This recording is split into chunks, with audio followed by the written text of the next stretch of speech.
السلام علیکم ورحمۃ اللہ وبرکاتہ۔ الحمدللہ رب العالمین والصلاة والسلام علی سیدنا و مولانا محمد وعلی آلہ وعلی اصحابہ اجمعین، اما بعد۔ کچھ عرصہ پہلے میں نے یہ وضاحت کی تھی کہ ہماری کوئی ویب سائٹ فیس بک نہیں ہے۔ اب اللہ کے فضل و کرم سے ہم نے اس کو لانچ کیا ہے، اس سے آپ رابطہ رکھ سکتے ہیں۔ تو اس میں جو سب سے پہلا پیغام میں اپنی طرف سے تمام سننے والے، دیکھنے والے، ان تک جو پہنچانا چاہتا ہوں اور جو پیغام میں دینا چاہتا ہوں وہ ہے، ایک حدیث پاک ہے، اللہ کے محبوب صلی اللہ تعالی علیہ وسلم نے ارشاد فرمایا، ای عری الاسلام اوثق، مجھے بتاؤ اسلام کا سب سے مضبوط عمل کون سا ہے؟ صحابہ نے عرض کی الصلاۃ، نماز۔ آپ نے فرمایا وحسنۃ وما ہی بہا، نماز بہت اچھی چیز ہے، بہت بڑا عمل ہے، وہ نہیں جو میں پوچھ رہا ہوں۔ تو صحابہ نے عرض کیا الجہاد، جہاد۔ آپ نے فرمایا وحسن وما ہو بہ، جہاد بھی بہت بڑا عمل ہے لیکن وہ نہیں جو میں پوچھ رہا ہوں۔ صحابہ نے عرض کیا الصیام، روزہ۔ آپ نے کہا وحسن وما ہو بہ، بہت اچھا عمل ہے، وہ نہیں جو میں نے پوچھا ہے۔ پھر صحابہ نے عرض کی الحج، تو آپ نے کہا حج بھی بہت بڑا عمل ہے لیکن وہ نہیں جو میں پوچھ رہا ہوں۔ تو اس پر پھر صحابہ نے فرمایا کہ اللہ و رسولہ اعلم، پھر تو اللہ اس کا رسول ہی جانے۔ تو اس پر آپ نے فرمایا ان اوثق عری الاسلام الحب للہ والبغض للہ، اسلام کا سب سے مضبوط عمل اللہ کے لیے آپس میں محبت کرنا ہے اور اللہ کے لیے بغض رکھنا ہے۔ میں اپنے تمام سننے والوں کو یہ پیغام دینا چاہتا ہوں کہ سراپا محبت بن جائیں، ایک دوسرے کے لیے محبت بن جائیں۔ سارے اختلاف اپنی جگہ پر، اختلاف نہ مٹے گا، نہ مٹ سکتا ہے، اس کائنات کا اصول ہی اختلاف ہے، یہ نہیں مٹ سکتا۔ اختلاف رائے کے باوجود ایک دوسرے کو عزت دیں، محبت دیں، احترام کریں۔ اختلاف دینی نوعیت کا ہو، سیاسی نوعیت کا ہو، گھر میں کسی سے ہو جائے، بیوی سے، بچوں سے، رشتہ داروں سے، محبت کو ہاتھ سے نہ جانے دیں۔ اللہ تعالیٰ نے آپ کو رائے دینے کا حق دیا ہے، آپ خلاف بھی بول سکتے ہیں، حق میں بھی بول سکتے ہیں، لیکن دل میں نفرت، دل میں بغض، اس سے اللہ کے واسطے اپنے آپ کو دور رکھیں۔ تمام مسلمان فرقوں کو عزت دیں، احترام دیں، تمام سیاسی جماعتوں کو عزت دیں، احترام دیں۔ اپنے بارے میں جو بھی آپ اپنے دل میں رائے رکھتے ہیں اس پر آپ ثابت قدم رہیں، لیکن اوروں کو عزت دینا سیکھیں، احترام دینا سیکھیں۔ اور ایک بات جو میں بہت زیادہ لجاجت سے عرض کروں گا کہ نٹ کی دنیا آزاد دنیا ہے، یہاں لوگ حق میں بھی بولتے ہیں اور خلاف بھی بولتے ہیں، حق میں بھی لکھتے ہیں، خلاف بھی لکھتے ہیں، کیونکہ رائے پر کسی کی پابندی تو ہے نہیں۔ تو لہٰذا جب کسی کی تعریف ہوتی ہے تو اس کا لازمی یہ نتیجہ ہے کہ برائی بھی ہوگی۔ دنیا میں کوئی انسان نہیں جس کی اچھائی کے ساتھ اس کی برائی نہ بیان کی گئی ہو، کہ میرے خیال میں انسان ہے ہی خطا کا پتلا، بلکہ میرے نبی کا فرمان ہے کلکم خطاء، تم سب قصوروار ہو، خطا کار ہو۔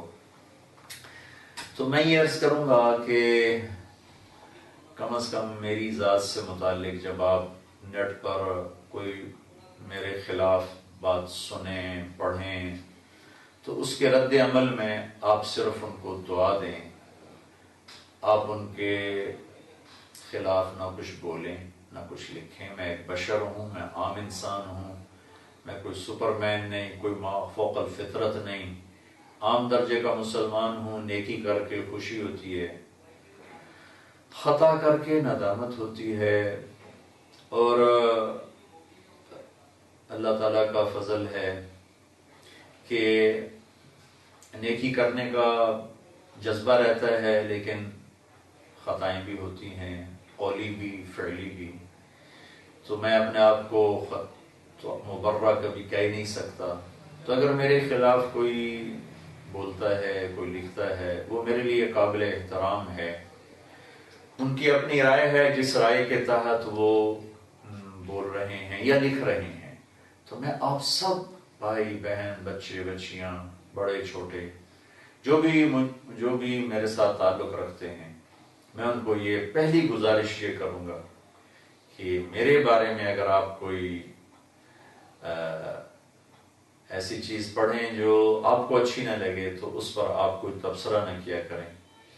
آپ خالی میرے لیے بھی دعا کیا کریں، اور جس بھائی نے لکھا ہے اس کے لیے بھی دعا کیا کریں. جو کہہ رہے ہیں، بول رہے ہیں، ان کے لیے بھی دعا کیا کریں. کم از کم میری وجہ سے آپ کے دل میں کسی کے بارے میں بغض نہیں آنا چاہیے، نفرت نہیں آنی چاہیے. پیچھے بھائی نصرت جاوید صاحب ہمارے بڑے معزز صحافی ہیں، انہوں نے عام سی بات کی میرے بارے میں، لیکن اس کو اتنا اینٹی اور منفی رد عمل دیکھنا پڑا کہ مجھے بہت دکھ ہوا. تو میں نے سوچا تھا کہ جب ہم اپنی ویب سائٹ لانچ کریں گے تو سب سے پہلا پیغام میں اپنے قوم کو یہ دوں گا کہ منفی بننا چھوڑ دیں، مثبت بننا سیکھیں.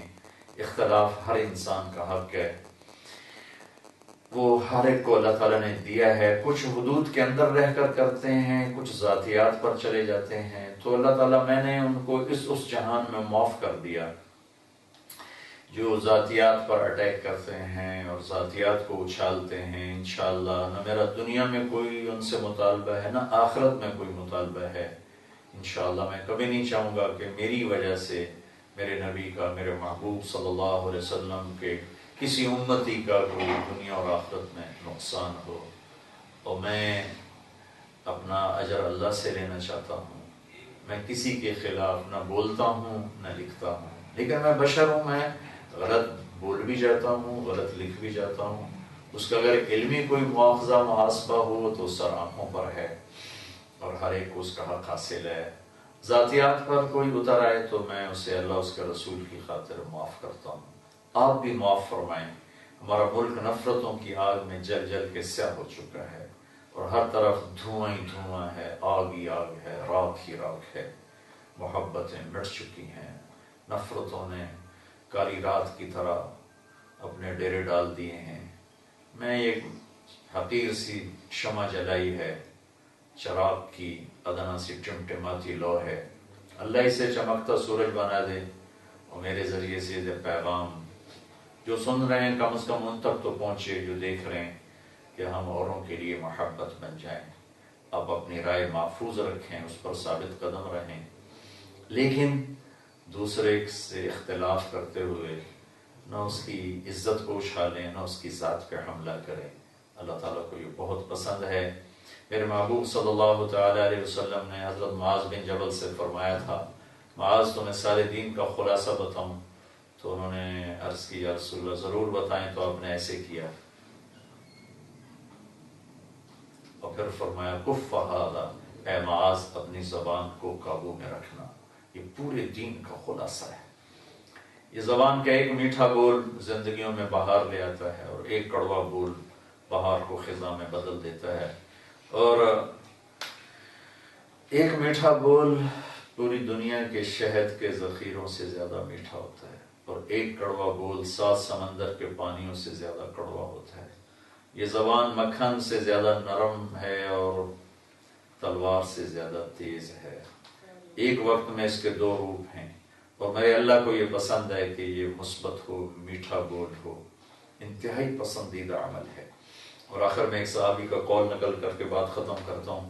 ایک صحابی ہیں ابو دجانہ رضی اللہ تعالیٰ عنہ، یہ جنگ بدر سے لے کر آخری حج تک محبوب صلی اللہ علیہ وسلم کے ساتھ ساتھ رہے، اور بڑے صحابہ میں ان کا شمار ہوتا ہے. یہ ایک دفعہ انہوں نے فرمایا کہ لوگوں میں تمہیں بتاؤں میرے پاس بخشش کا سب سے بڑا عمل کیا ہے؟ ان ارجع عملی عندی ما انی ما آذیت احدا بلسانی ولا اجد فی قلبی غلا لاحد. کہ لوگوں میرے پاس بخشش کا سب سے بڑا عمل یہ ہے کہ میں نے آج تک اپنی زبان سے کبھی کسی کو دکھ نہیں پہنچایا، اور میرے دل میں کسی مسلمان کے بارے میں کوئی بغض کوئی نہیں۔ یہ پیغام میں آپ کو دینا چاہتا ہوں، اپنی زبان سے کسی کو دکھ نہ پہنچائیں۔ اور جب قلم بھی ایک زبان ہے، قلم بھی ایک زبان ہے، تو قلم سے کسی کو دکھ نہ پہنچائیں، اس زبان کے بول سے کسی کو دکھ نہ پہنچائیں، اور دل کو سب کے بغض سے صاف رکھیں۔ کوئی زیادتی کر جائے تو دھو دیں، اللہ کو بہت محبوب ہوگا۔ یہ اتنے محبوب عظیم صحابی ہیں، جنگ بدر میں شریک ہیں، اور اللہ کے نبی کا فرمان ہے جنگ بدر والے جو مرضی کرے میں نے معاف کر دیا۔ یہ صلح حدیبیہ میں شریک ہیں، اور اللہ کے تعالیٰ نے قرآن میں فرمایا لقد رضی اللہ عن المؤمنین اذ یبایعونک تحت الشجرہ، کہ جنہوں نے آپ کے ہاتھ پر بیعت کی اللہ ان سے راضی ہو گیا۔ تو یہ صحابی ہیں، اور اللہ کا فرمان ہے وَكُلًّا وَعَدَ اللَّهُ الْحُسْنَى، میرے محبوب میرا وعدہ ہے تیرے تمام صحابہ کو جنت دوں گا۔ لیکن انہوں نے اپنی بخشش کا ذریعہ اور وسیلہ اور سب سے بڑا عمل کیا قرار دیا کہ زبان سے دکھ نہیں پہنچایا، دل میں بغض کوئی نہیں۔ یہی میرا بھی آپ سب کے لیے پیغام ہے کہ اپنی زبان سے کسی کو دکھ نہ پہنچائیں اور دل میں کسی کا بغض نہ رکھیں۔ اللہ مجھے آپ کو عمل کی توفیق دے، ہماری خطائیں معاف فرمائے۔ السلام علیکم ورحمۃ اللہ وبرکاتہ۔